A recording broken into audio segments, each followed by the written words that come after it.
Welcome to Legends of Grayskull, the Masters of the Universe podcast that dives deep into the lore of Eternia, Etheria, and more. Join your hosts Matthew Dooch and Sean Scavarna as they discuss the most powerful stories the universe has to offer. News, remasterings, and more are just ahead on Legends of Grayskull. Hello everybody and welcome to episode 58 of Legends of Grayskull, the fan podcast where we discuss the history, the mystery, the magic, and mythology of He-Man, She-Ra, Eternia, Etheria, Randor, Primus, New Adventures, Old Adventures, Ladybird, UK, comics, mini-comics, anything and everything you can think of with that He-Man, She-Ra, Masters of the Universe, Princess of Power, that Mattel logo down in the corner. I'm Matthew Dooch, here again with Sean Scavarna. We've also got a special guest host today. You love him, you hate him. He is the founder of Ideas of Mars, creator of wonderful properties such as Disciple 6, Defenders of Eden, Project File Providence, Modern Wonders coming soon, so much more. Good guy, Masters of the Universe, buff, talented artist, writer extraordinaire, the unofficial third wheel of podcasters of the universe, the unofficial sixth wheel of My Wife Is Going to Kill Me, and the official fifth wheel of Legends of Grayskull. He's pretty good, even for a used car salesman. Ladies and gentlemen, Matthew Rodriguez. How you doing today, Matt? I am doing well. And every single time somebody says the fifth, sixth, or fourth, or ninth wheel, everyone knows what wheel that is on the cart. Everyone knows what we. Yes. Well, in a good way, though. In a good way. Yeah. Yeah. A little bit more personality when you're pushing the cart. Exactly.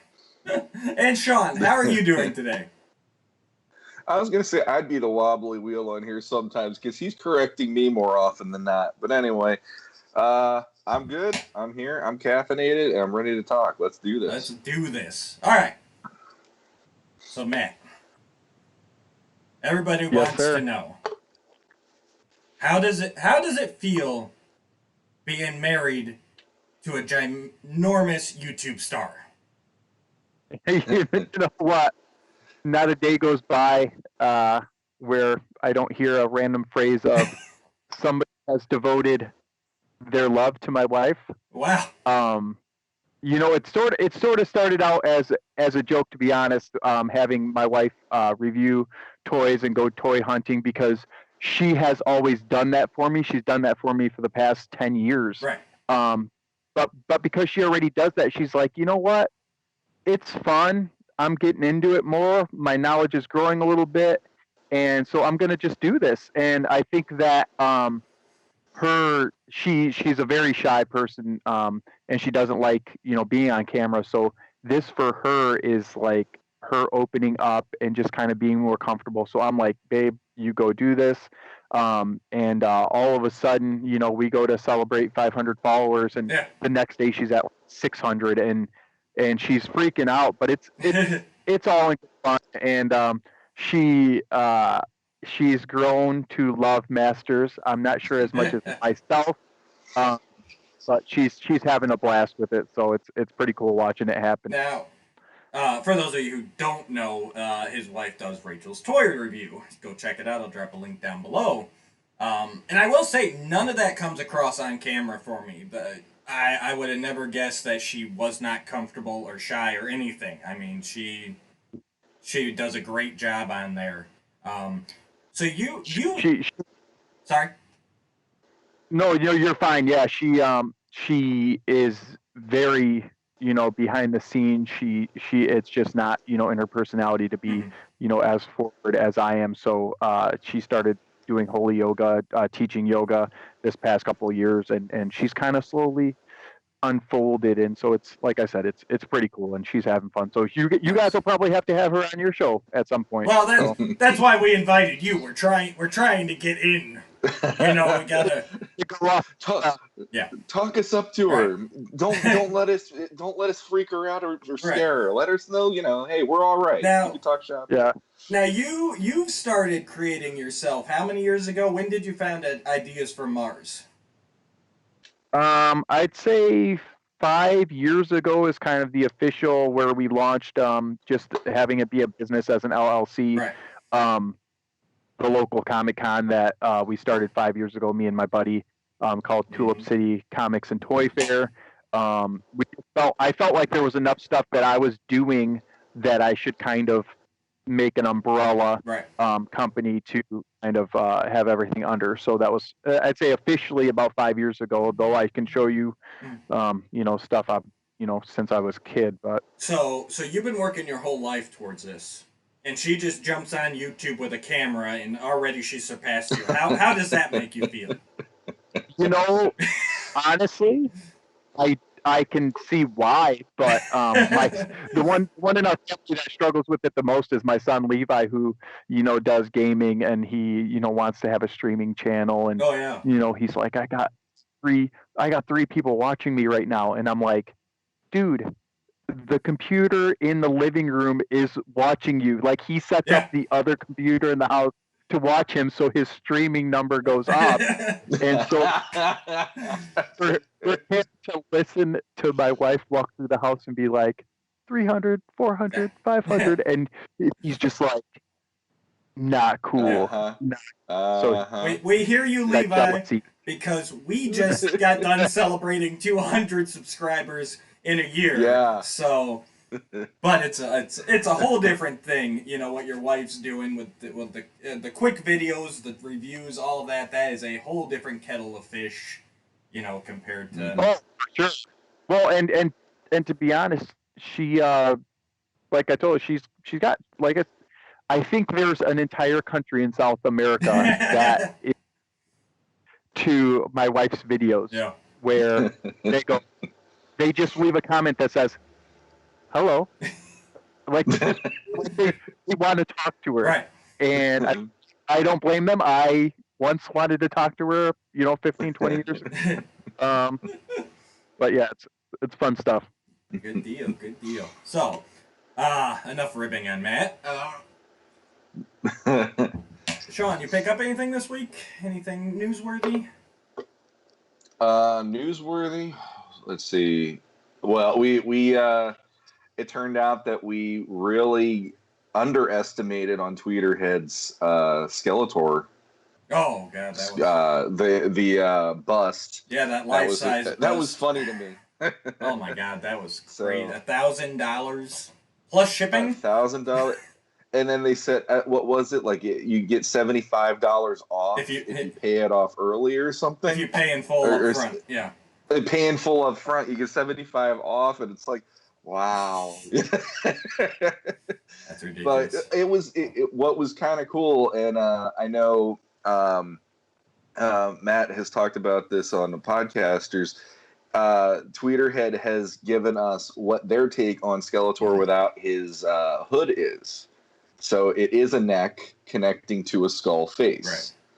Right. And that was kind of fun to see just from the creativity standpoint, because 2000X did it where it was a floating head. Mm-hmm. And it's like, okay, their version is that. And so, other than that, I don't know. This week for Masters last week was crazier, or the week before was crazier. This week has been a little quieter.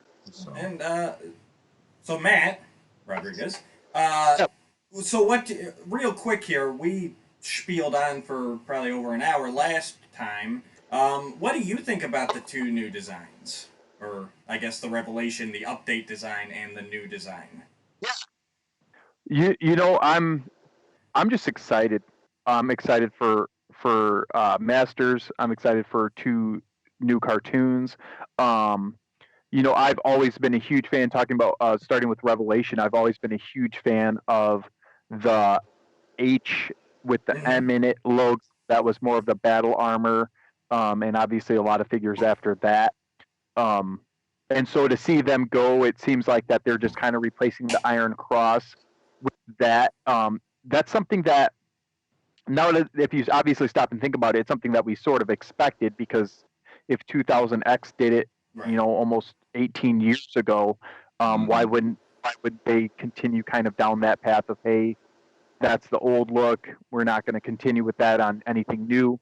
So I was very happy that that's what they decided to go with and land on, because again, that emblem is it's very iconic. It's very iconic to He-Man specifically. Yes. Whereas I know the toy community and cartoon community, if you were to wear an Iron Cross emblem uh, at a Comic-Con, you'd be like, oh, He-Man. Yes. But if you'd wear it at the bar, they're like, oh, that's that Harley biker MMA fighter logo, and there's other things that have used that Iron Cross logo. So it's not specific to He-Man and overall. So I'm completely fine with that. It was a choice that was made. I absolutely love that it seems like most of the designs are rooted in Filmation. So where Kevin Smith talks about how it's continuation. So that's very good. I wouldn't have liked it if they would have went too crazy with it. Just because, hey, if you're saying this is a continuation, I want to see. I want that kid side of me to see the designs and be like, boom, this is who it is. Everything to kind of reflect in that. So yeah, I'm super excited. Obviously, the cast, the voice cast is phenomenal. So as they're teasing a little bit more and more, I've been really excited to see where it goes. Obviously, in the age of the internet we live in, there's going to be backlash. Always. There's going to be people chirping, which is completely fine. And everyone is entitled to their opinions. But I'm just excited to see what that brings us. And then you jump over from Revelation to... Let's, real quick, what about Evelyn? Yeah, Evelyn. It looks like she grew her hair out, which is obviously a continuation, which that might, I don't know who's behind all of the designs and stuff like that, but it might go to show you, hey, we are showing you how far in time, because I know that if you watch Endgame and Infinity War, you can actually, my wife loves this fact because she's a hairdresser. You can see time period stuff with what what's her name? Drawing a blank.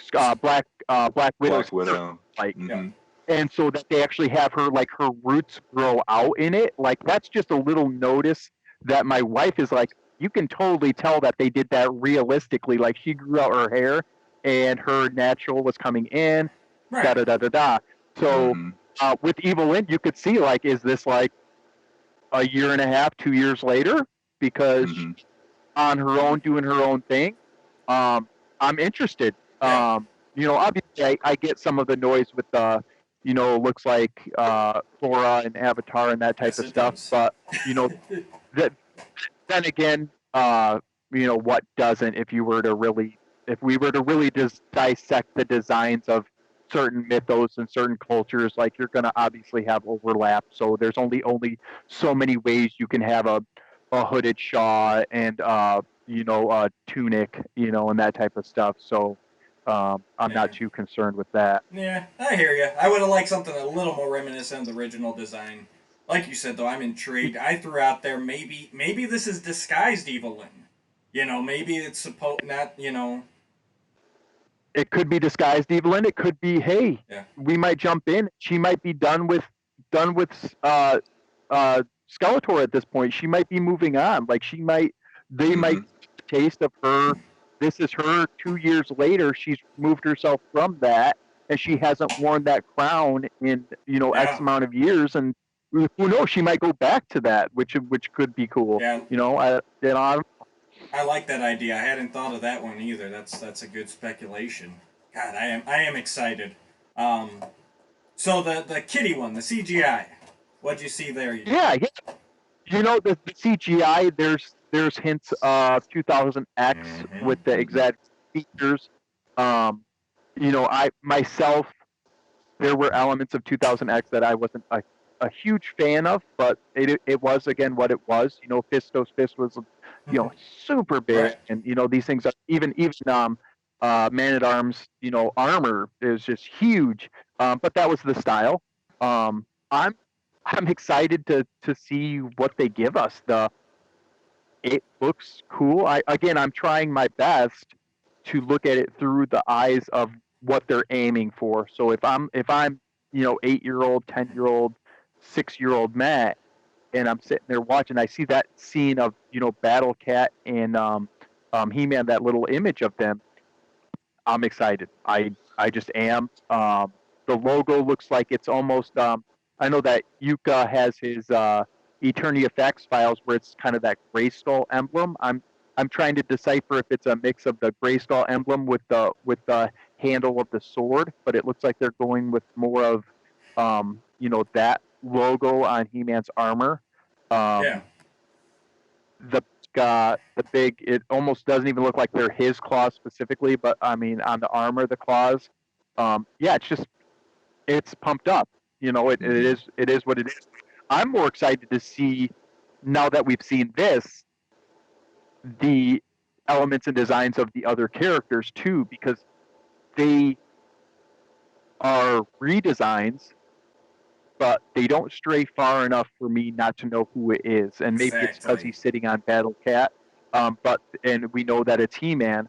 But it looks like a fun world to play in. It looks like they're saying, hey, if this was made today, what would it look like? Yep. It seems like that's the angle that they're playing. So I'm excited to see, are we going to get a really skinny, other end of the extreme Skeletor? Are we going to get Man at Arms with a little bit different coloring on his armor? It's exciting. But again, like I said, it's going to be a fan of He-Man, because we are like living in the eye of the hurricane, because there's so many toy lines. I mean, even if you include Mega Constructs and all of this other stuff that's coming out, I couldn't be more excited. It is. So. It's a great time. Go ahead, Shawnee. Real quick, something that I didn't think of for the last episode I wanted to throw in here today. One of the things that they kept saying, I've heard it all across the board, on podcasts and news and all that stuff, is for Masters, how do you break the fact that nowadays kids are so involved in technology? And looking at the new version that they have, we said last episode it felt more tech inspired than it does like fantasy, sword and sorcery. And that, I think, is going to be a huge key in making the He-Man and the Masters of the Universe relevant to kids. Because kids now, with their iPads, video games, all sorts of tech they have, and on top of that, my daughter's homeschooling, so she's on her computer how many hours? And I think we said it last episode, but in the Thor movie, they said, magic is science and technology that you haven't unlocked yet, or figured out how the means to. And I think that's going to play a really big part in the new show. And I think that could be a really good way of handling that, so a new generation has that palatable to them, compared to, we grew up in the era where we had, like Black Star cartoons, Tarzan cartoons, Fire and Ice, what was it, Ralph Bakshi, the movie and all that stuff. And it's like, we were in that era of Conan was a big deal, but that isn't a thing nowadays. So play up the tech aspect, play up the magic being associated to that, and the ancient magic, the technology, like we talked about. And Masters has always been that. It has always been the bridge. You go back, everyone goes, well, they need to go back to the first 4 mini comics. That was all about technology. Grayskull was full of technology. If anything, as the property evolved, Grayskull became more mythic and mystic, and lost, the computer and, the spacesuit and everything. So, sure. I mean, it's always kind of been that world. So, yeah, you can definitely lean further into one side or the other. And I think, and I've heard that too. Well, how do you get kids away from their iPads, their games, whatever? You don't. You embrace it. You utilize it. if this cartoon launches and there's not a mobile game or a console game or something out there, you know, pretty quick, I'm gonna say Mattel missed the boat again. I already felt back in 2000 reboot that they missed the boat because they didn't, the PlayStation game never came out. We just had the one Game Boy Advance game. It's like you can't do this like it's the 80s still. There's got to be this multimedia push, to get this stuff into kids' hands. I mean, that's just how it is. Everything has a game nowadays. There's certain elements of living in the past that work for certain demographics. Obviously, I don't know if you guys have seen it, but somebody recently put like a 3-minute movie of a Conan, like their own like Conan animated movie. It's just like where he's fighting a couple guys, and it's very old school in the sense that it looks like it was filmed physically, and then they outlined it like Black Cauldron like style, like this, Oh yeah. or the Lord of the Rings animated movie. And sometimes it works to live in the past when your demographic wants you there. But this specific show isn't obviously for that. So, they're going to embrace, like you said, embrace the technology. And if we see, more, iPad usage and stuff like that by Man at Arms and Roboto and things like that, why not? Because for me, the thing that separated, and you touched on it, was the bridge. Was I love Conan, I love Beastmaster, I love all that old stuff, but there's a heart element of sci-fi, in Star Trek and things like that I just absolutely adore. And so for Masters to kind of bridge that gap where you're living in this barbaric world, but there's this ancient magic, which it was technology. It adds it, and that's why for me, some people will say, hey, Conan's the original, he's the best, blah blah blah. I respectfully disagree. Masters and He-Man added the element of sci-fi and Flash Gordon that I think that just really knocks it out of the park overall, and just makes it so much more colorful and wonderful and kind of fantastic in that sense. So Agreed, absolutely agreed. Yeah, I'm excited. And I'm more excited about the CGI than I am about Revelation. And just because I feel the CGI is going to have more potential, being able to start with a clean slate, being able to do some redesigns, get some new and exciting stories in there. I mean, I'll watch them both, I'll love them both, hopefully, but I like the potential of the CGI. I think it could be the new 2012 Ninja Turtles, which, we talked about a bit before we recorded, but it comes back to that. I did not watch that show for the longest time because the art threw me off. CGI. It was CGI too. It threw me off. I said, those weren't my turtles. They don't look like them. They don't feel like them. My son got into it on his own, and I started watching it, and by God, that was a great update for it. Agreed. So that's what I'm hoping for the CGI. I'm hoping it's just as... So sorry, right in line with that. The main thing for me is that when you're a fan of a property, I think that you owe it to the property and the creators to not only try to embrace, but look at what they make and accept it for what it is. And so, for instance, I know that X-Men First Class is not the original telling of Magneto and Professor X, and that's how Professor X became wheelchair bound. But I remember in the theater watching that movie, and I have to admit to myself, that's the best version that there is. The deflection of the bullet, and now he's wheelchair bound, and it was this freak accident, and I love it. So for me, that takes place of that. So most recent example off the top of my head I can think of is in the new She-Ra Princess of Power cartoon for Netflix. I absolutely love the character Entrapta. I love what they did with her. I love the personality. I love the angle that they used. Right. And so for me, I want to draw from the things that you like in all of these random properties and all these random characters and canons.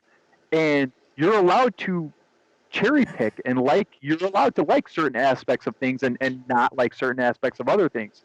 And so, like you said with the new CGI cartoon, I'm looking forward to that, because if there's a redesign that I absolutely love, Yes. or a personality that I absolutely love that they do that hasn't been done before, as a fan, I owe it to be like, yeah, I prefer that. I prefer that Stratos over British sounding Stratos or whatever Yeah. Yep. may be. I should do that. This is refreshing, considering, Yeah. because I mean, leading up to last episode, I was exhausted hearing about the opinions of people and how it's not my masters and all that stuff. What I had when I was a child is it, and I'm right there in the same boat with you, Matt, where I'm like, I usually, if something is rebooted, there's usually something in those reboots to make me go, but they figured out a way to do this in a way that is more compelling for me as a fan. Like the 2012 Ninja Turtles, for instance. I mean, that to me, it like you said it before we recorded, but it is a perfect case in point of, if you want to get the old fans interested, the storyline's there. If you want to get new fans interested, there is a lot more craziness that they didn't even touch on the original series, and they're mixing in stuff from the old comic books even and everything. And they didn't shy away from some of the harsher aspects. I mean, with what happened with Splinter, they actually went there. That's amazing. So yeah, I'm somebody too where I just like I want more storytelling. Just show me something new. Give me something, because there's only so many times I can go back to Filmation or 2000X, and then eventually I'm like, I need something different, because all I'm watching is the same stuff all the time. In case in point, you brought up X-Men First Class. Love that movie. I personally never knew specifically how Xavier wound up in the wheelchair, or how that all went down. Other than, they used to be friends or not, because I didn't I didn't follow the comics that closely. But like you said, that scene was so great. I loved it. It hooked me in. It made me sit through what was after that, Apocalypse and Dark Phoenix, just because that was such a good movie. So it took me, who's not necessarily an X-Men fan, and it hooked me in, got me invested. Meanwhile, it still pleased you, who is a lifelong X-Men fan. So that's what I'm hoping for right there. That let's grab some new people who might not have been into it or might not be into it currently, but let's also try to at least entertain the lifelong fans, and that's what it comes down to for me. Yeah, and if they follow the blueprint of 2012 Turtles, I think we have a really good chance at seeing some really fun, wink at the old fans, give the new fans something fun. Again, whether it's crossover with voice actors, I remember specifically, and like that generationally you can do is when in 2000X Mondo Gecko comes on, and I'm talking to my daughter, and I'm like, that's Mikey's voice from the original. Like, this is cool. Yeah. Like, to us old people, but it necessarily doesn't really mean anything to them. I hope they follow that blueprint, because if they do, I think that we're in for something special. Absolutely. Yeah, even on that one, Rob Paulson got to play Donatello, and he was Raphael originally. And to this day, if I hear the old cartoon, I'm like, no, that's Donatello now. It worked perfectly for Donatello, but it also worked in the 80s for Raph. It's amazing. Like, that guy he's so multifaceted like that. So yeah, it worked the opposite way worked that way for me too with Cam Clark. Now if I go back and watch the original Turtles series, I'm like, oh, that's Adam. Yeah. Okay. Real quick here, I should have said this at the top of the show, but in case you guys are wondering why we didn't go through Matt's origin story like we do for most of our guests, it's because we did that already. You have obviously not a very good fan. check out Legends of Grayskull, episode 36. That's where we originally had Matt Rodriguez on, and that's where we did his origin story. So, also a very good episode. We talked about Orko's Garden, and we remastered Of Machines and Men. And Matt, another feather in your cap. Sorry, what was that? No, I was saying a little Moss Man love. Yes. Yep. And another feather in your cap. You know, you can put it right on your business card after Defenders of Eden. Probably between Defenders of Eden and Tulip City. You are still one of our top 10 episodes. Episode 36 was for most views. So. Nice. Yeah, and that was back in August. So you're hanging in there. And there you go. With a little bump here, you might stay in there if enough people go back. So, nice. The only thing I got real quick here, I just want to show them off, is I got the Pop Masters of the Universe Mantenna. I don't really collect a lot of the Pops, but there are some of them that just really speak to me, and this one did. I saw him at Walmart yesterday. And I couldn't resist. He is just so classic toy-esque. This is one I had a ball playing with as a kid. And they did a really good job on him. The colors are perfect. I think a lot of the Pops look weird, but there are certain ones that really work as Pop form, and he's one of them. I might, him and Cobra Khan, I might have to pick up a Cobra Khan if I see one. But yeah, he'll sit on my desk at work. That's what I got all my Pops at work. So that's how that's I think it was started with not started with, but the way to wrap in the family and the wives was hey, let's make a cute baby Yoda, and that's how they got them into the Mandalorian. Yeah. And I tell you what, if you take anything I like and you make it super cute, my wife is like, I'm down. Yeah. I'm down. I don't need the buff action figure one. I need the cute one with the eyes and the smile. Exactly. Yeah. Exactly. That's how and that's my wife got into Star Wars with Mandalorian. She's I mean it's crazy. It's crazy how they're looping everybody in now. People who have just steadfastly stayed out of some of these properties, and they're just jumping in full force. It's good. It's a good time to be a nerd. Mm-hmm. Yeah. All right, let's get to the meat and potatoes of today. Yes, guys, this is just all the preamble here.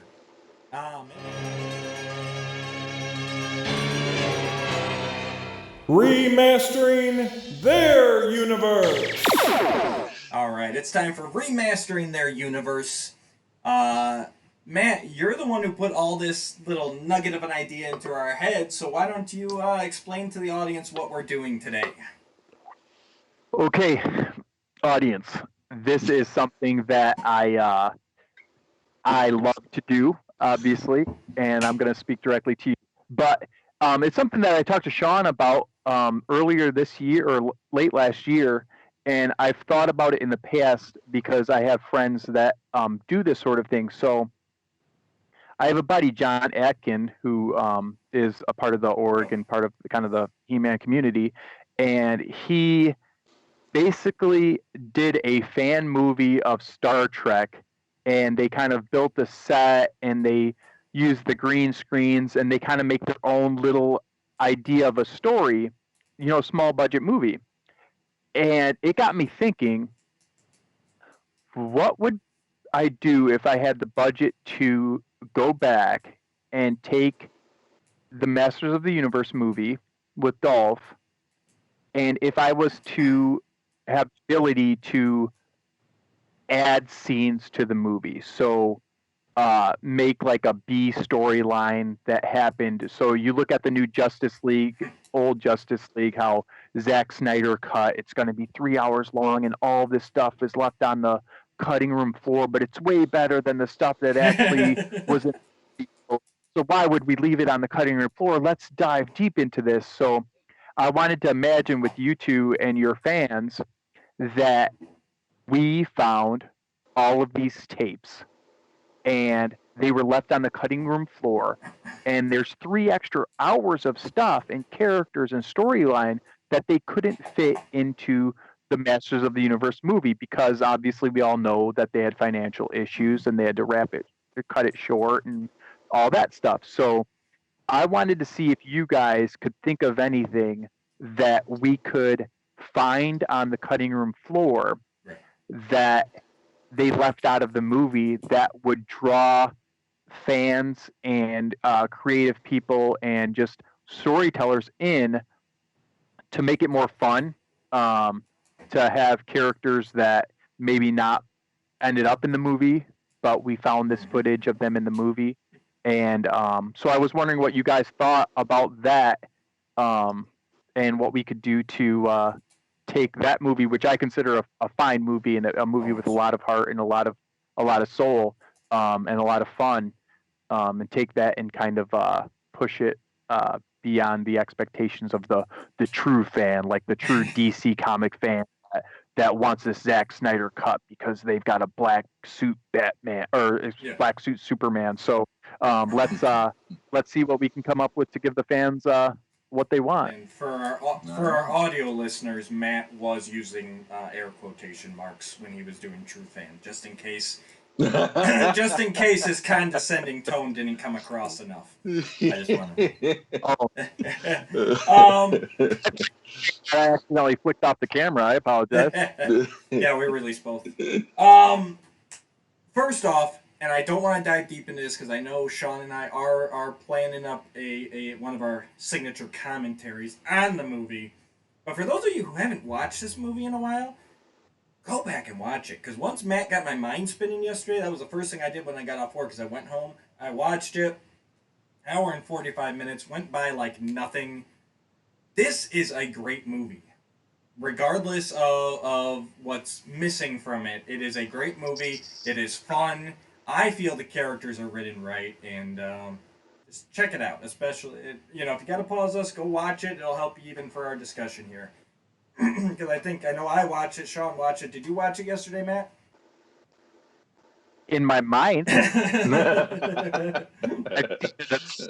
Where I'm watching it in my mind, and I'm just saying that if you actually stop and think, well, I don't want to go into your I don't want to cross over to your movie review, but even if you look at the plot of, you have to admit, if you're a fan of the cartoon back in the day, the plot of it is they literally go to a different world. Like, that's like, what, 30% of the episodes that Filmation did, where they walk the portal into another planet. Like, so those little points that kind of people kind of dig at and want it to be on Eternia and this and that, He-Man helped 2 little kids from another planet figure out their situation, and like, that is literally again half of the episodes that Filmation dealt with. So I get why there's that big of a backlash with what the movie actually was plot-wise. He saved the Earth from a giant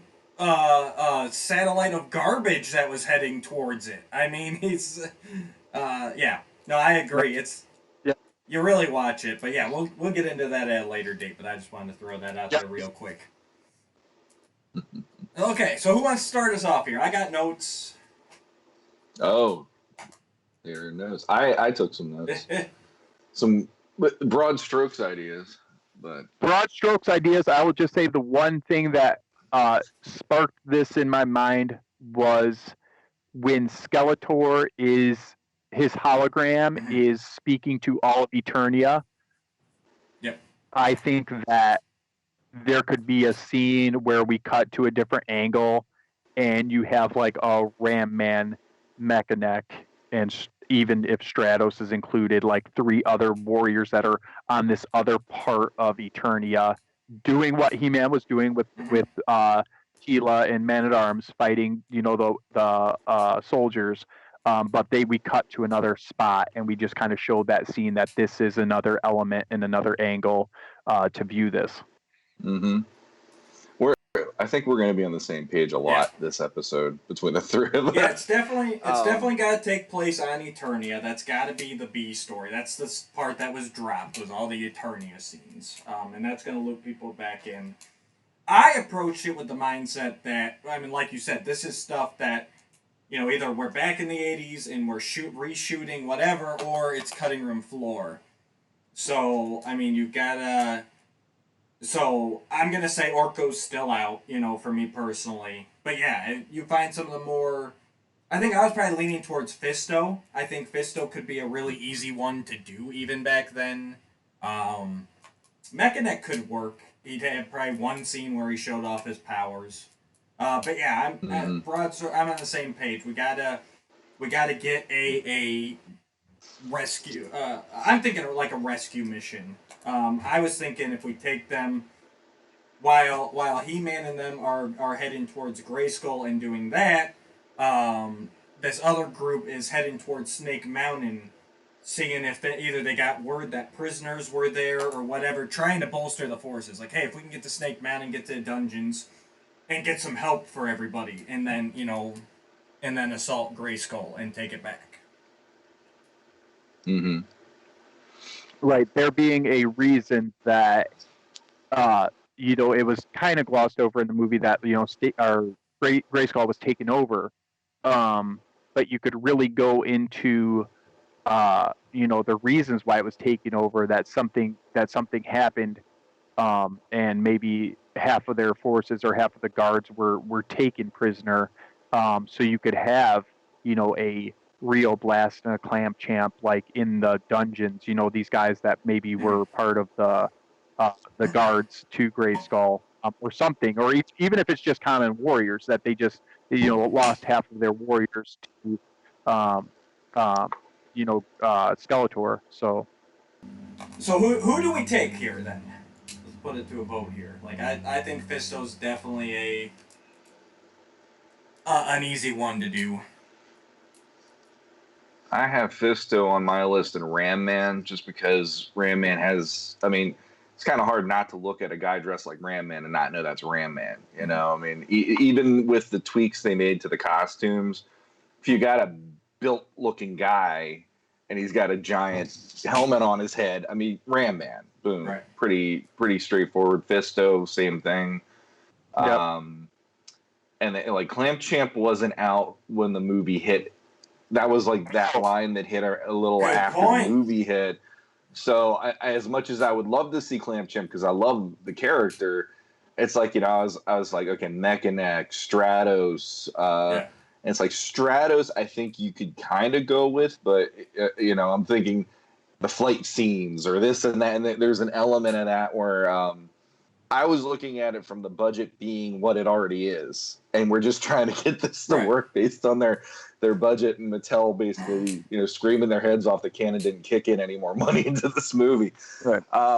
And that's why I think that the third, you know, if we're to follow this thought line, the third would be Mechaneck, because, you know, having a one scene where he's got to use it, you know, do a kind of a goofy budget of it, but the one scene where they use it, but then it's mostly just, you know, Mechaneck the warrior. That's, you know, with these two.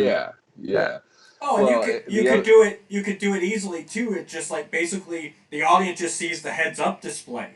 I mean, it's no different than when Evil Lynn uses her scanner. At that point, like, you just do the shot like Mechaneck's looking through his goggles. You don't actually see him, you know, going up or down. You know, like maybe once in the movie you see that. You might hear the sound. Right. You might hear the sound of it or something. Yeah, and like just basically just looking through binoculars as the viewer and zooming in and seeing what they're scouting. I mean, I like it. Yep, Fisto, Rayman, and Mickey. I think that's a good. Well, the other character I'd throw into the mix actually is King Randor, because, you know, with everything that just happened, Skeletor just got because they. Yes, he gets into Grayskull, but isn't there a line? And I should have picked up on that yesterday. But isn't there a line like, you know, they got into the city, and then all of a sudden they were everywhere. So I like the idea that you would get the response from Randor, him being the king, and like him looking at surveying the damage, going, who's left? You know, how many survivors are there? And he's worried about his people. And you know, it's like He-Man. He was off in a different direction. He's doing his thing, but Randor's like, you know, the home fires are burning kind of a deal with him. And then like He-Man would probably, the way I pictured it is He-Man would send Fisto, Ram Man, and Mechanic, since we're going there, to basically, you know, the go protect the palace. You know, like Man at Arms, Tila and I, we're gonna go do what we're doing or whatever. We're gonna go check on this or that, but go check the palace. You know, we need the other heroic warriors back there to number one, make sure people are safe, but also to make sure the king has protection and all that. And yeah, that's why they're on that B plot. They're trying to get back to the palace. They're fighting through whatever minions of Skeletor are still there, holding the place down or whatever. And then He-Man finds Gwildor. So that's the way I took it. So I'm getting strange looks from both of you. No, I was letting you finish. I don't mind it at all. I was going to ask you, since you know, it's pretty well known that this movie followed the line of him not being Prince Adam. Are we going with the straight that it's just King Randor and Queen Marlena, and they're not connected to He-Man as far as that goes? That's the only question that I was curious about. You could do either or, in my opinion. And I'm in the camp that the movie never actually, it never decides. It never says there's not a Prince Adam, but it also never says there is. Right. I'm of the camp that he is still Adam, and I've actually got a scene I want to do that addresses that. But for me, I think my big thing was, I don't see them doing the palace. And I figured that King Randor was who they were going after. You'd think that'd be one of the first people that Skeletor would take prisoner. So my thought was, they're going to rescue King Randor and any other heroic warriors they can find. And we do know it has been verified that when Skeletor's in that communications room, and it's like really that red like leitmotif and everything, that is Snake Mountain. And they were planning more scenes in Snake Mountain that got cut. So I like your idea of seeing the palace and everything, but based on what they already did, with there being no indication of a third set, and I don't see them building a third set, that's why I was trying to keep the action between Grayskull, Earth, and Snake Mountain, because those are the ones we know that they had planned for. I love the scene, I love the idea, but as far as fitting it in, that's the only thing where you know. No, that works. See, I mean, to me, either way, I like the idea of just showing, like, the way the movie represents it. They just have, like, okay, in passing, there's they breached the city, right, and then boom, they were everywhere and all that stuff. So it's like, you know, there is an idea there of, okay, there maybe is a royal faction to this that isn't ever addressed within the movie. The kids who watch the show, and if you've read the mini comics, I mean, they had in the mini comics, before we got more into the bridging of Filmation and the toy line, there was the elder looking Randor and Queen Marlena. They look more like grandfatherly, grandmotherly. And I mean, I could even say, okay, fine, put that version in. It doesn't bother me which version it is, because he doesn't need to be 2000X going in there with his broadsword or anything. But you know, having something. Yeah, having the fact that that passing line of they took the city, that's not a throwaway line. That's in direct, like when you say, well, how did they take Grayskull?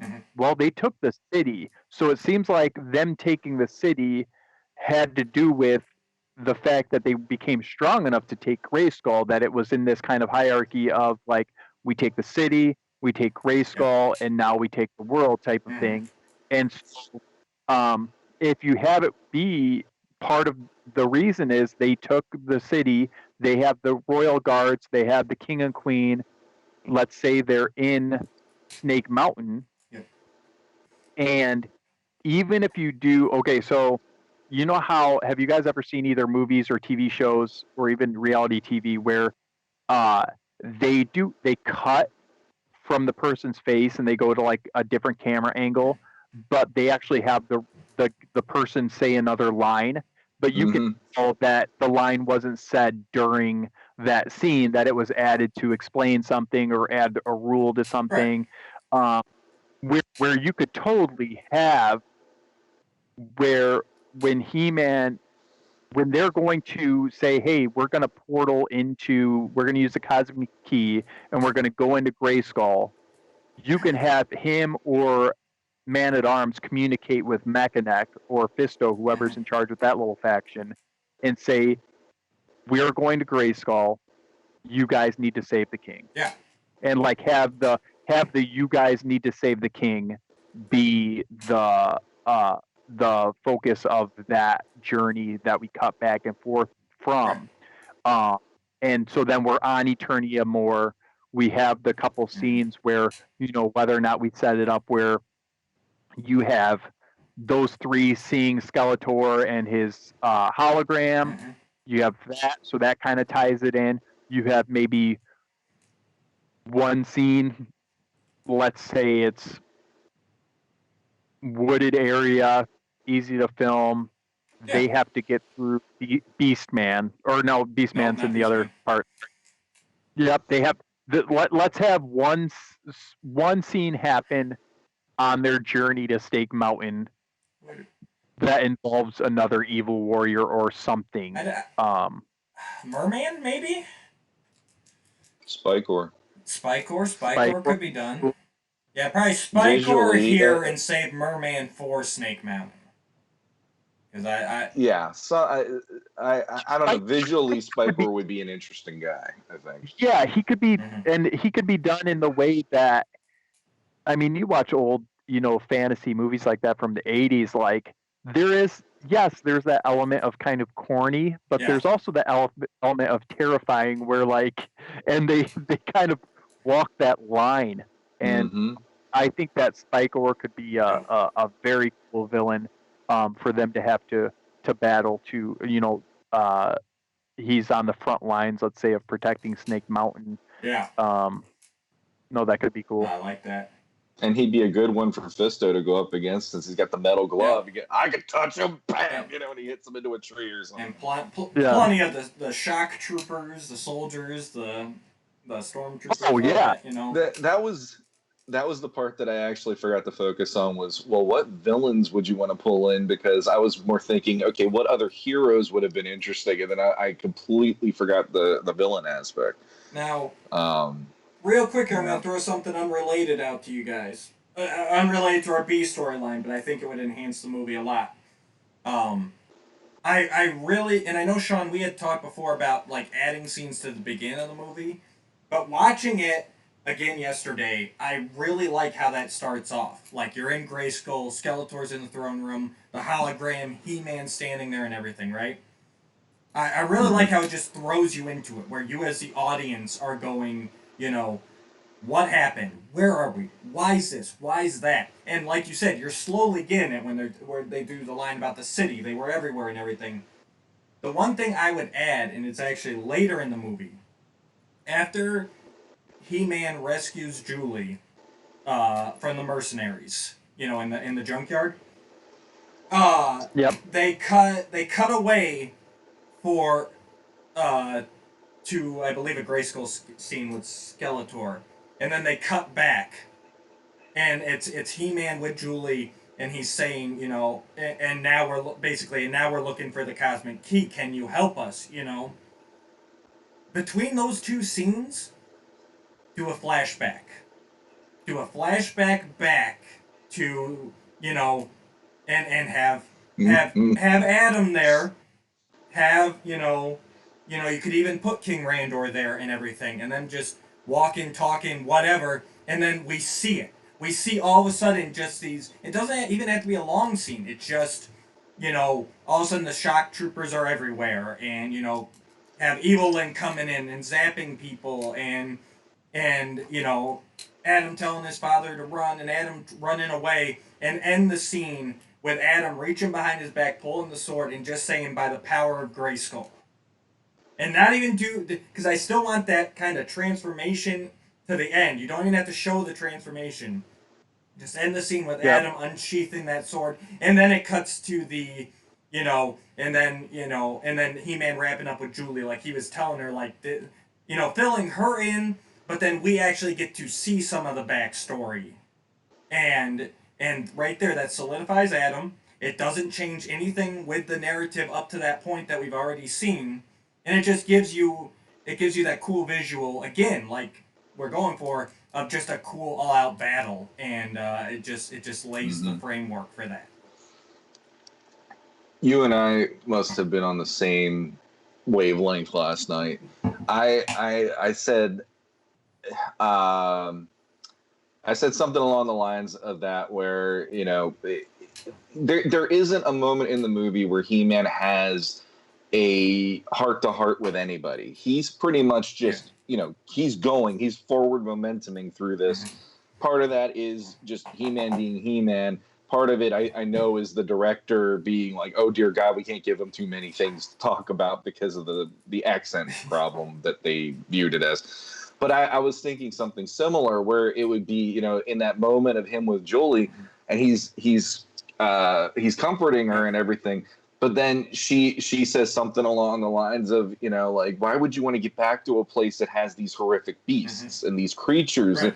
And he'd be like, that's not everything. Yeah. And he'd start explaining what Eternia is, and we hear through He-Man about what Eternia is to him. And like, I like your idea where he could tell about the flashback, but he could also talk about what it is to him. Yeah. And then it enriches what we don't have time to see on the screen because they're in the middle of a battle. Exactly. But you could get the sense from He-Man that this means everything to him, that these people are safe, that he is entrusted to be that champion for Eternia. And, it's not something he takes lightly. And, the whole, I would follow anyone who would do something to Eternia to the ends of the universe, so that those people could be safe and free.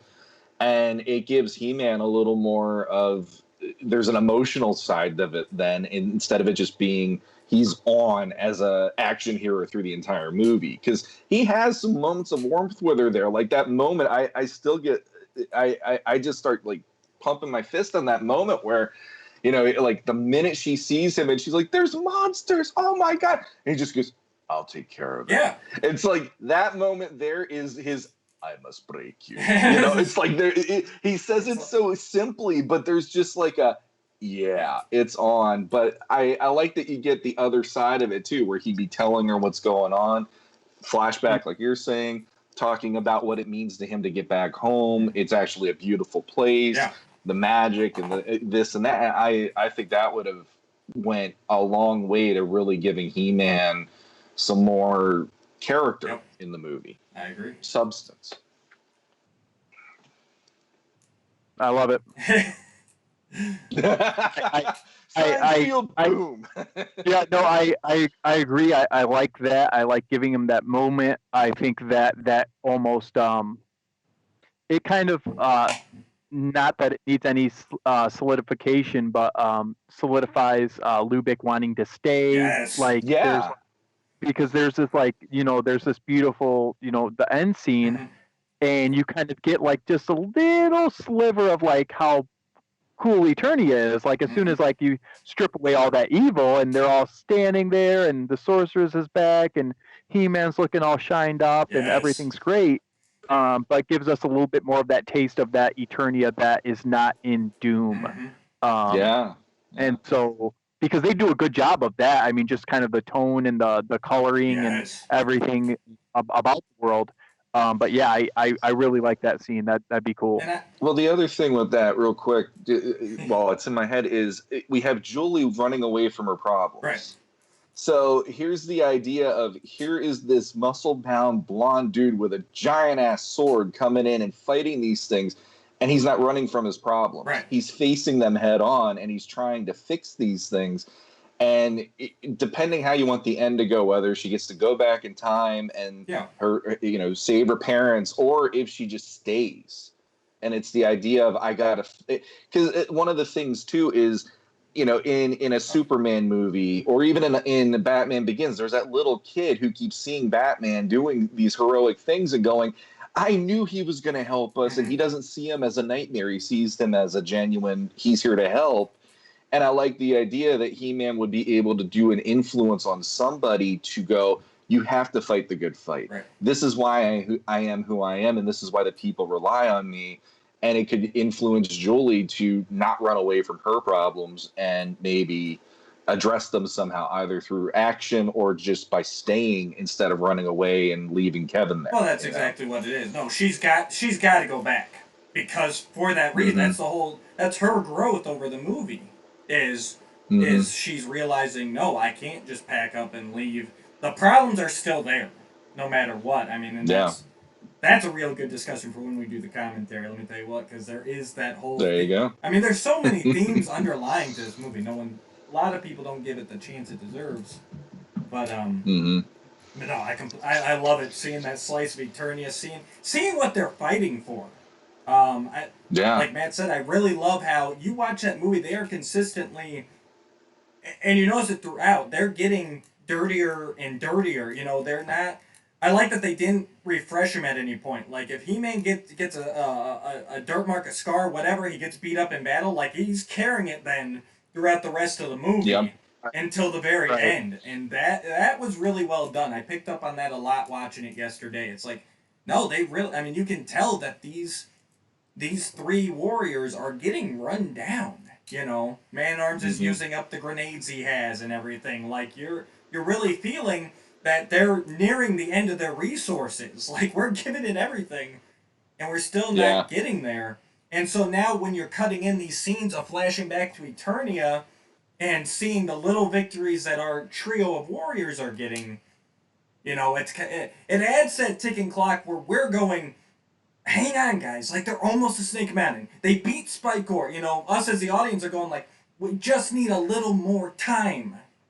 So...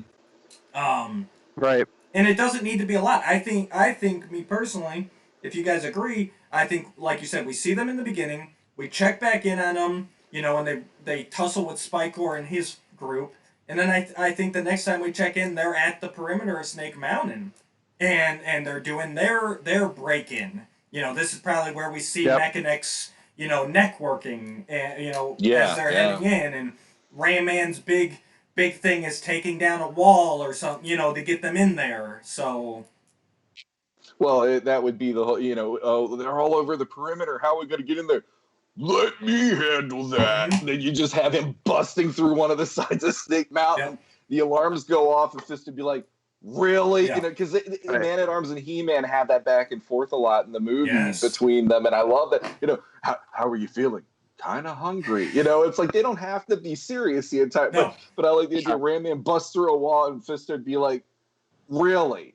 Like, out of all the times, this is when you think your moment is or whatever, and you just have and then it's like, oh crap, now we got to get in and get out as fast as we can because it's our lives on the line, or else the king's dead possibly or whatever, which I think that would add.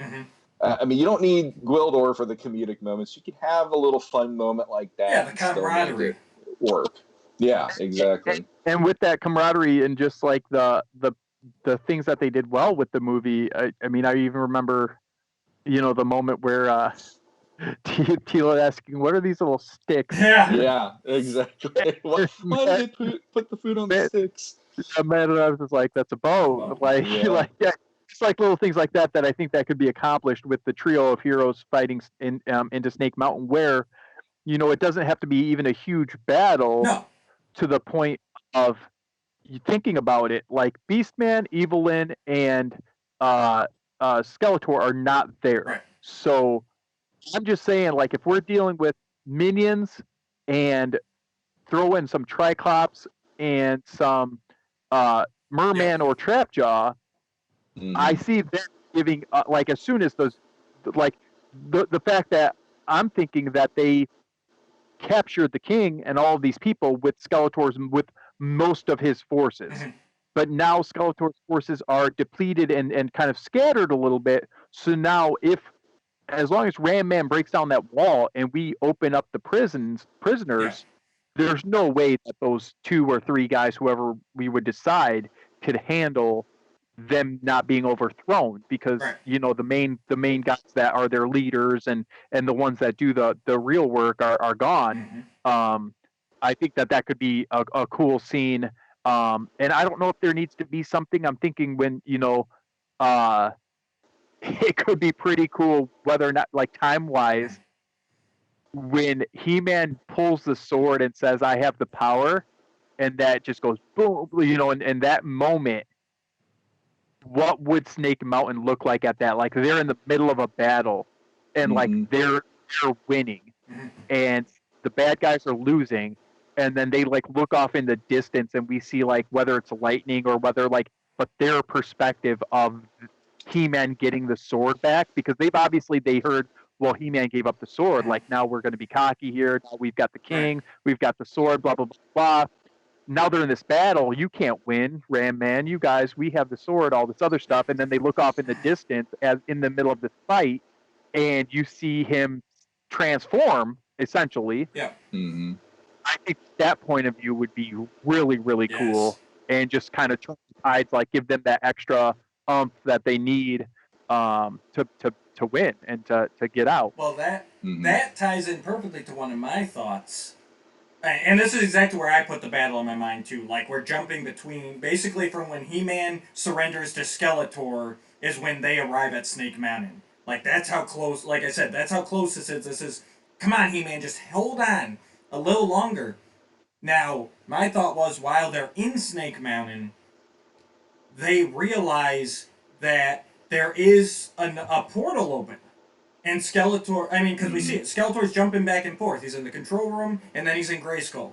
All these shock troopers are coming out of everywhere.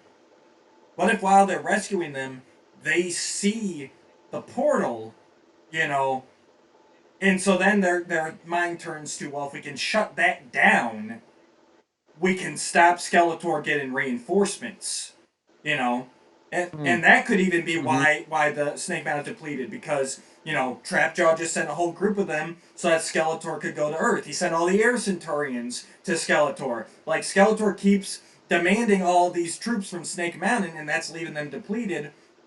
And so then as He-Man's struggling and breaking free, and Man-at-Arms and Lubick and everyone are showing up, you're seeing our trio of warriors against a trio of villains trying to get this control panel to shut down this portal and effectively cut Skeletor off. Magically flank him. And basically, I didn't know what the catalyst would be, but as He-Man does that, I have the power. If that distracts the villains long enough for Fisto to just smash, whatever controllers open or whatever, basically shut down the portal, and then that ties right into Evelyn and Karg going, we need to sound the retreat. Like, and that's why they did it. They realized no more help's coming. He-Man's back to full power, and Evelyn smart enough to go, help, I'm out of here.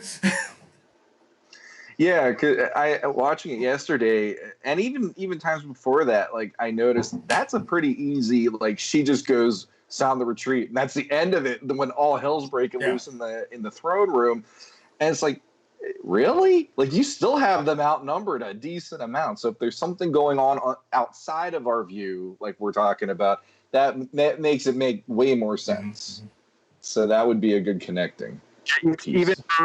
Even her looking down at a device or something that's like, that basically like power's lost. Like, there's the portal's not open anymore. Or we can't get any more troops. Thing. She down and she's like, nope, because Evelyn is that brain where she's thinking about it in the spectrum of a game of chess, where she would look down at that. She'd be like, sound the alarm, we're done. We're like, we had it, and now this happened, and now I know we're not going to have it, so we're going to be done. And so even if you go a little bit earlier in the movie, whether or not it's during the fight of Spike-Ore and the good guys, but even if you flash and we get a little bit of a King Randor scene with the with the Merman and Triclops, where Triclops is literally like, we keep sending these troops, Yeah. like just like even if it's a little quick, like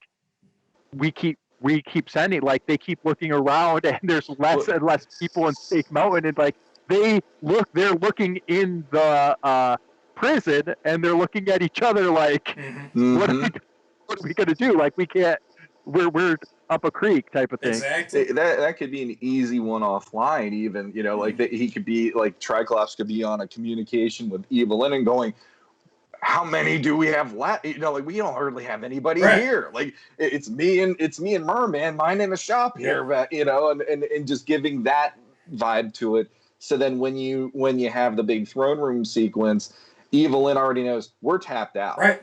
Like this is it, and it's because Skeletor keeps on wanting this, you know, and he's not worrying about their numbers. He's worrying about I need him destroyed, I need him conquered, and all that, and he's just whatever way possible. Oh, especially you know? especially after Skeletor holds the sword.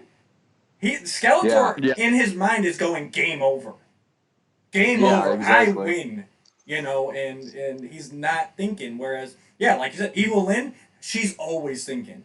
Because even if Skeletor ends this with He-Man dead and, you know, Skeletor controls Grayskull, that's not the end of the game for Evelyn. Evelyn won't be happy until she's on that throne.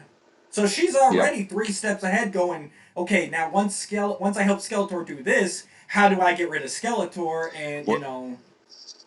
The moment when he ascends and he turns into God Skeletor, I love the cutaways because you have He-Man looking blinded and he's covering his eyes because it's so bright. You have Karg doing the same thing. But who's the one that looks at that and doesn't even blink? It's Evelyn the entire time. Exactly. And like the look on her face when she sees that, I always feel is more, she's calculating, how am I going to get rid of him now? Or something along those lines. So that works perfect. Yeah, she's looking for his weaknesses already. So. Yep. And then basically for me, the only last thing you need is during that end ceremony, you just need to add another cut in there where it shows another side, and there's your trio and the king and queen. You know, like you don't even need them joining. They're in Grayskull, so they're not in the palace. Right. So if you cut to the other side of the room, and not that they're commoners by any means, but you have that trio and the king and some of the other warriors that were part of this plot.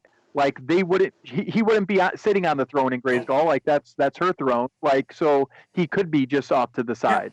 And you don't need that reconnection. You don't even need them to talk to, because at that moment it's all about the we did it. You know, the ceremony. That, you know, they'll have time to catch up later. They'll have time to reminisce.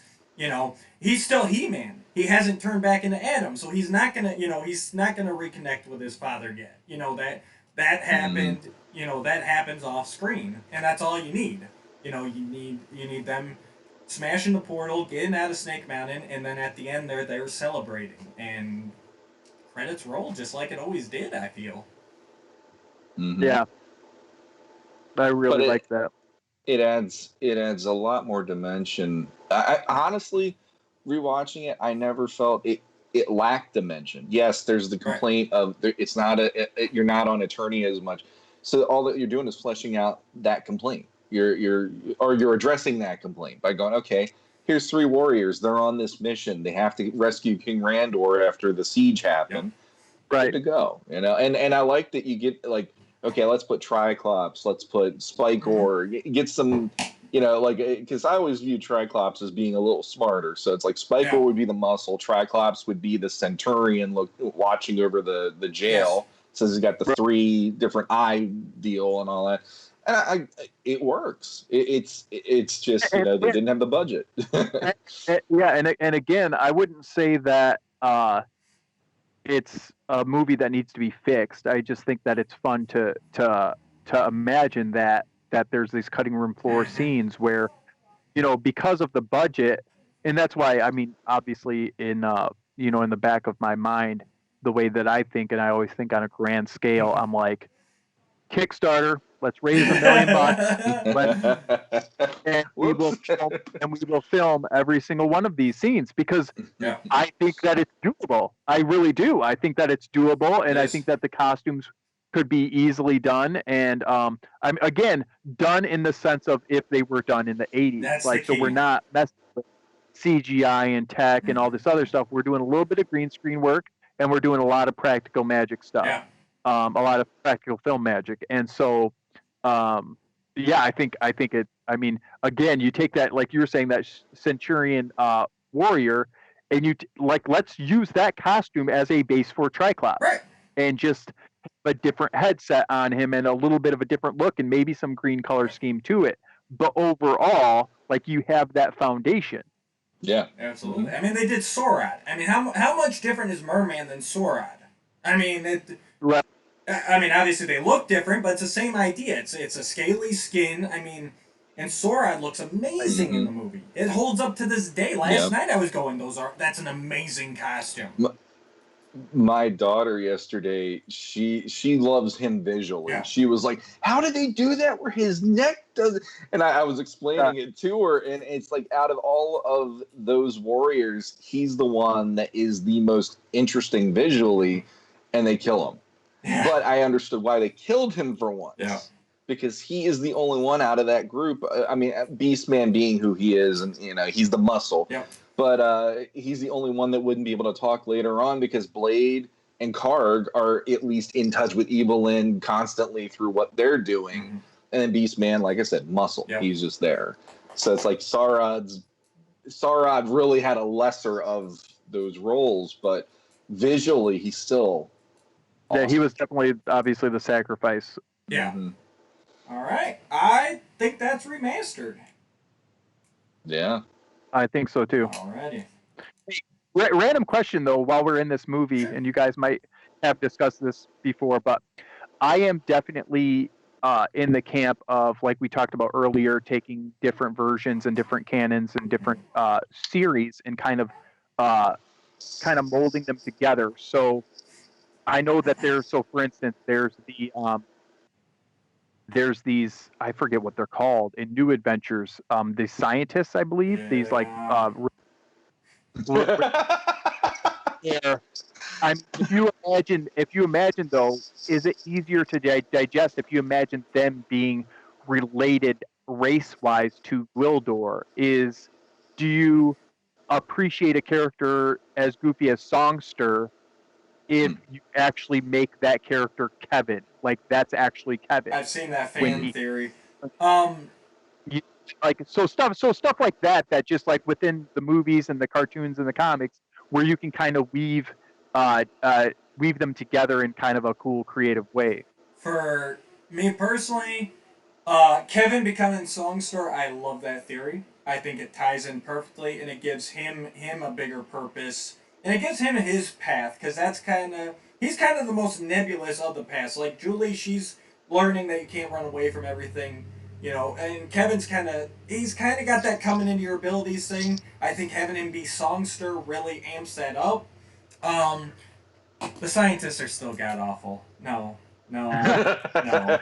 There is nothing you can do. I'm trying to add some salt and work on the deal for Matt, and he's just like, send it back to the kitchen. The scientists, there's no saving them.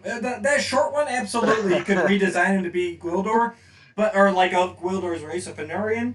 But they still need complete rewrites. Like those guys, you've got to. And I don't mind the idea of the scientists, but they were just so poorly done in the show. You got to start from scratch, and maybe that's how you rebuild them. Maybe you make them that race, complete rewrite, complete personality change. Absolutely, but just kind of tying them into that race, no, that's not enough. Sean? I haven't seen enough New Adventures to know the scientists as well as Matt, so I'm not going to even.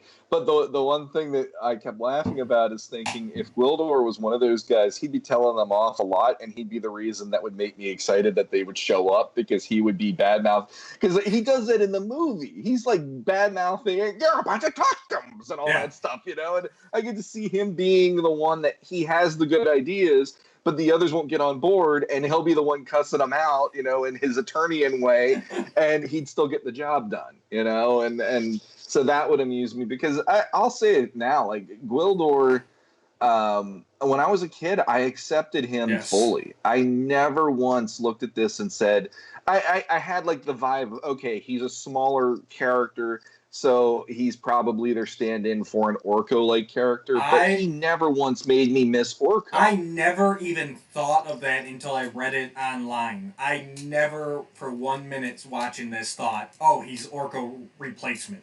Never. He was too much of his own character.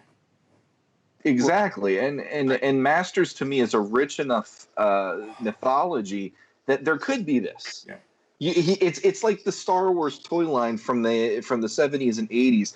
They always had those vehicles that if you turn the camera just to the left or to the right, this thing you'd also see. And it's like that's what Gwildor is to me.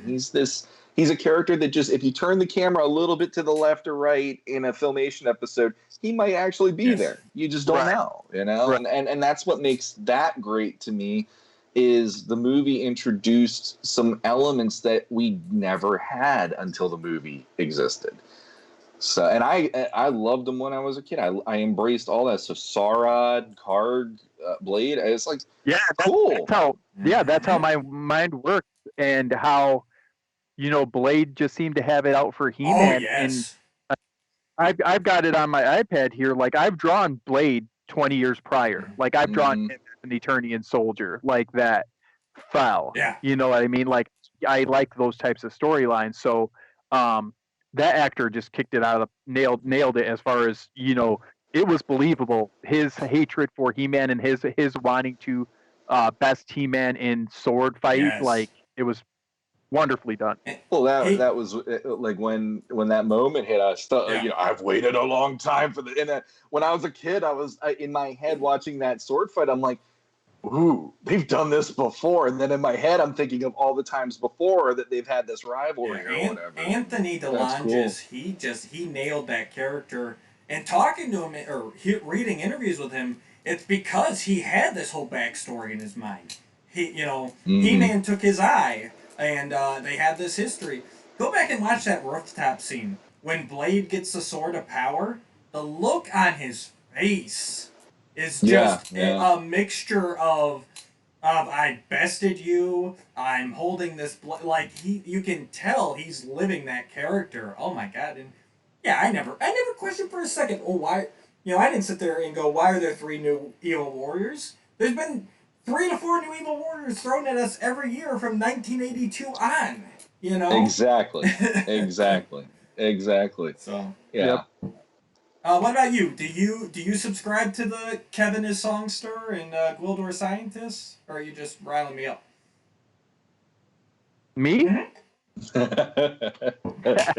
No, the Kevin is Songster for sure. Like it fit. They're both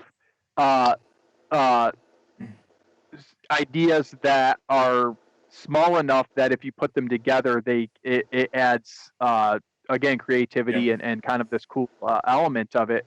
No, the scientist and Gwildor thing, it's more of a ingest in passing because I've just seen clips of those scientists, but I've also seen clips in random He-Man episodes in Filmation where he's dealing with these little people that are very outside of the wrinkles, very Gwildor-esque. Yeah. So you could tell that when they designed Gwildor, they were looking at that type of stuff. So again, like Sean said, move the camera a little bit this way or that way. Absolutely. That's why I that. And I'm with you I didn't I understand it like now as an adult and even as I got older, but as a kid I was just like, wait a minute, why does Orko look like that? Like I never thought that. Like I was again, because I was watching those Filmation episodes and He-Man and Ram-Man are helping a little blind kid get home type of thing is one episode So then for me to sit down in the movie as a little kid and I'm like, oh, He-Man's helping this boy and girl, and this boy likes to play the piano, and they're going off to do this. Like, all of that stuff was, again, logically looking at it, it was very Motu. It was very Yes. Master of the Universe world stuff. So I'm definitely not in the camp of I wanted more Eternia? Sure. Absolutely. But but yeah, and that's why we added this beeline. But overall, I think that the movie had so much heart, and I think that that's one thing that I've seen interviews with Dolph, and I think that there are a handful of movies that are made where they intentionally or unintentionally wink at the audience, and I think that this has that kind of heart. I think that Mystery Men has that kind of heart. I think that Princess Bride has that kind of heart. Mm-hmm. I think that there are movies that are able to do that, and I think that Masters is one of them. And when he, I forget the exact phrase, but when He-Man turns after Skeletor's defeated, and he's just taking those deep breaths, and he's looking over his shoulder and he cracks that smile, I'm just so fulfilled with that. And again, obviously it was a different time, but now we look at it like they're like, no, Chris Hemsworth, you have an accent. Like, Thor's a god. Like, do it. Like, don't try to do a fake American accent. Like, be yourself. Like, so part of, like, Wish is, like, if you look back at it, like, no, like, I never had a problem with his accent in the movie. Like, it blows my mind when you read stories about that and him getting to redo lines and stuff like that. Like, I wonder if they would have just, like, let it be this kind of husky, like, English sound, like English language, but with his accent there. I wonder what it would have came out to be if they would have just been like, yeah, he's He-Man, he transforms, like, he's from Eternia, they speak differently, like, let it be. So yeah, when he turns and he smiles and he nods and he's just breathing deep, I'm just like, that's He-Man. That's Exactly. me. And there are those people that are like, I wish it was Arnold, and I wish it was or that. Like Dolph's He-Man. Like, it is. I completely agree. We might have to have Matt back on when we do our commentary. Well, he loves this movie more than most people I've ever heard of in the fandom at this point. I mean, I've always loved it since I was a kid. Me too. Along the way, I had a couple of, like, well, it would have been cool if, and now I look at it for what it is. It's like, no, it's cool. And there's no ifs, ands, or buts about it. None of those actors are phoning it in either. James Tolkien as Lubick, he has given it his all. That is a masterpiece performance. So good. John Cipher, like I told Sean, he kind of rubbed me the wrong way as Man-at-Arms when I first, he just didn't feel very Man-at-Arms. But the more I've watched it and grown older, the more I'm like, okay, no, he is Man-at-Arms. It's just kind of a different spin on it. But like you said, that scene where Dolph's taking the deep breaths and he's just like so relieved to have beaten Skeletor, and then you switch to Man-at-Arms and, He-Man, we did it! We did it! Victory! Yeah! Like, they are all in. No one phoned them. Yes. You can tell in all of those battle scenes with Man-at-Arms, like, there's a reason why, not that he's not taking it seriously, but like, you can tell this dude has been in battles. Like, like, it's just another day at the office to him. Well, they have that line where he's like, right, we'll just beam into Grayskull, fight off 2,000 or 3,000 of Skeletor's cracked troops, and we'll get the sorceress out of the portal. And he just goes, right. And I love that he doesn't for 1 minute flinch. It's just kind of like, okay, let's do it. You know, it's like, it's Saturday. What else do we got going on?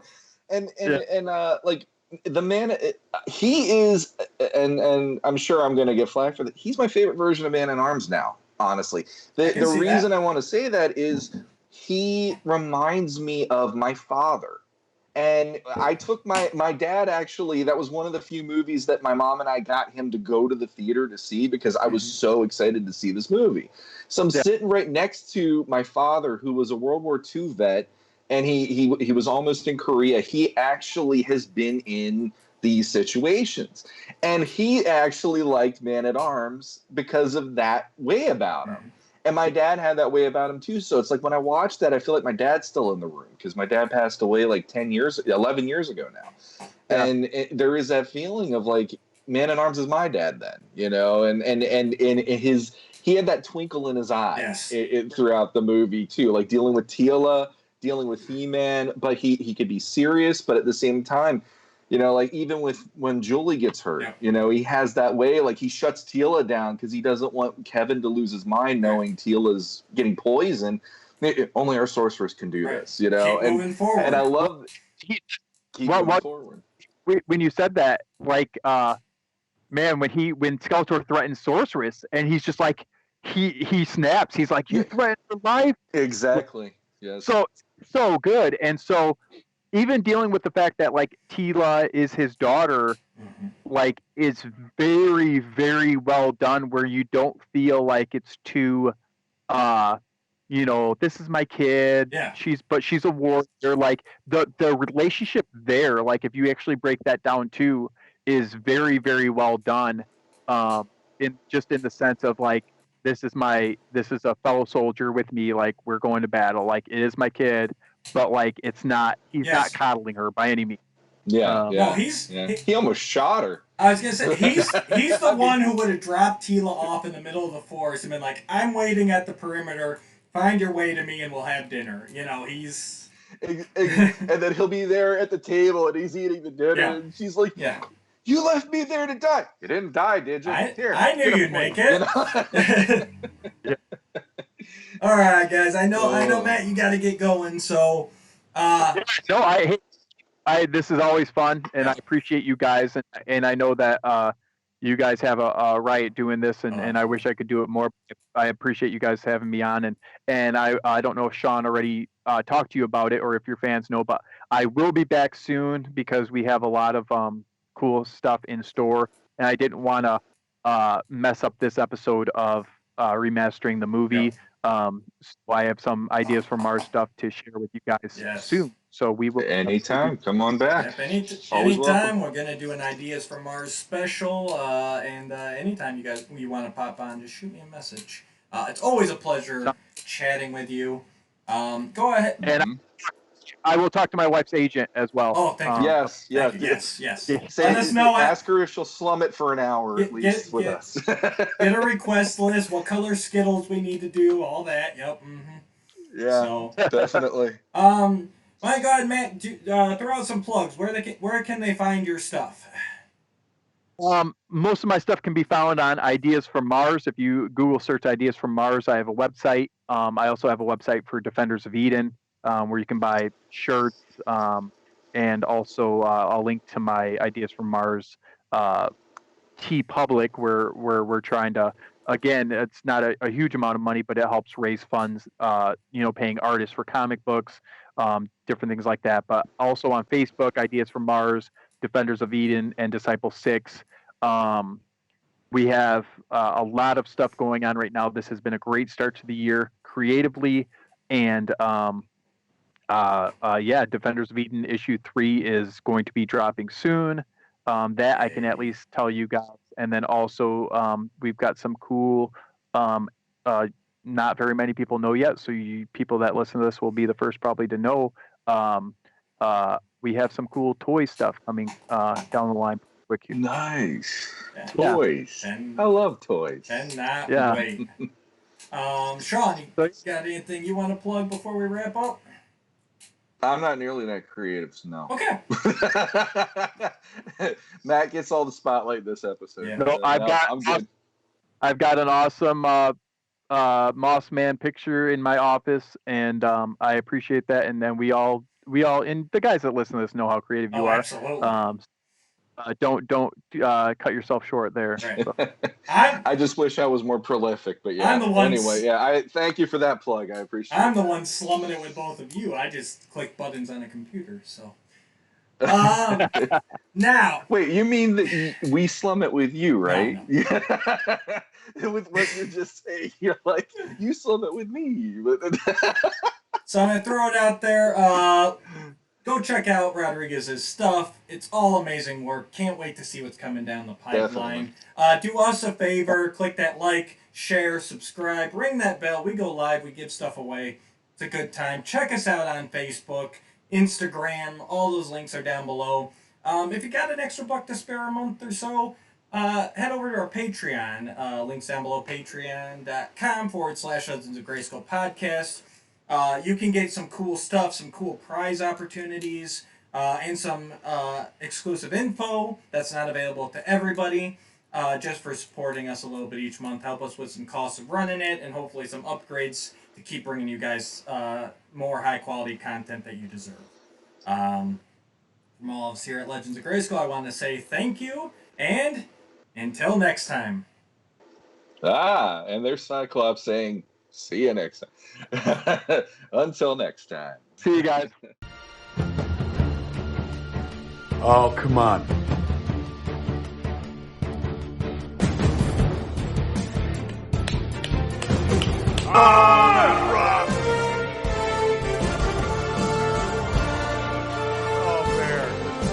Oh, bear.